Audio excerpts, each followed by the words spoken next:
సూర్యాపేట జిల్లా హుజూర్ నగర్లో దేవీ శరన్నవరాత్రి ఉత్సవాల్లో భాగంగా స్వయంభూ కనకదుర్గ అమ్మవారి దేవాలయంలో వైభవంగా దేవీ నవరాత్రి ఉత్సవాలు కొనసాగుతున్నాయి.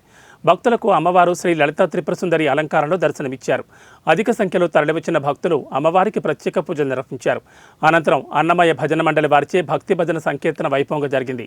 ఈ కార్యక్రమంలో మాజీ సర్పంచ్ సూర్యప్రకాష్, లక్ష్మీపార్వతి దంపతులు, కోటరాము, శంభులింగం, జనమంచి శ్రీనివాస శర్మ తదితరులు పాల్గొన్నారు.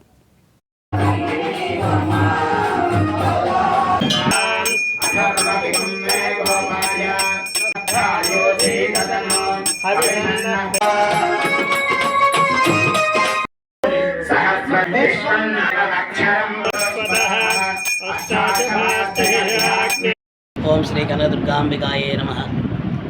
దేవీ శరన్నవరాత్రి ఉత్సవాల్లో భాగంగా 4వ రోజు ఈరోజు అమ్మవారిని శ్రీ లలితా త్రిపుర సుందరిగా అలంకరించి ప్రత్యేక పూజా కార్యక్రమాలు జరపడ్డాయి. ఇప్పటివరకు కూడా అరుణాం కరుణాతరంగితాక్షీం దుధభాషాంకుశపుష్పవాన చాపా మణిమాదివిరావుతాం మయూగై అర్హమిచ్చేవ భావయే భవాని. ఆ యొక్క అమ్మవారు ఈరోజు విశేషం ఏమిటి అంటే సూర్యచంద్రుడు నేత్రాలుగా కలిగి, అదేవిధంగా ఒకవైపు లక్ష్మీదేవి, ఇంకోవైపు సరస్వతీదేవి కూడా చాపరం ఇస్తూ ఉండగా ఆ యొక్క సృష్టి ఎలా జరుగుతుందో చూపిస్తూ తనే ఆ యొక్క దర్శనం ఇస్తూ ఉన్న రోజు ఈరోజు విశేషం. అంటే మహారాజ్ఞి శ్రీమాతా శ్రీ మహారాజ్ఞి అనేసి ఈ యొక్క హయగ్రీవుడు ఆగస్త్యుడితో సంవాదంలో చక్కగా ఈ యొక్క లలితా సహస్రనామ విశేషం చెప్పాడట. కాబట్టి అలాంటి లలితా సహస్రనామంలో ప్రతి నామం విశేషం. అందున ఆ యొక్క మాతాదేవి మహారాజ్ఞి అన్నారు. అంటే ఏమిటి? ఒక రాణి ఎలాగుంటుందో అలాగే అమ్మవారు చక్కగా కూర్చొని ఈ యొక్క లోకాన్ని పరిపాలిస్తూ ఉంటుంది.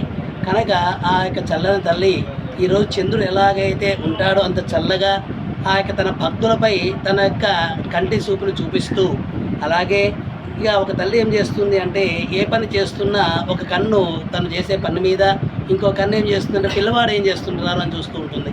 అలాగే మన యొక్క జగన్మాత అయిన ఈ లలితా త్రిపుర సుందరి దేవి ఈరోజు ఆ యొక్క సూర్యుని యొక్క నేత్రాలు, చంద్రుని నేత్రాలు కలిగి ఉన్నది కదా. కాబట్టి ఆ యొక్క పిల్లల భక్తుల యొక్క జోలికి ఎవరైనా వస్తే దుష్టులని బండాసురుని ఎలాగైతే సంహరించిందో ఆ యొక్క, ఎందుకంటే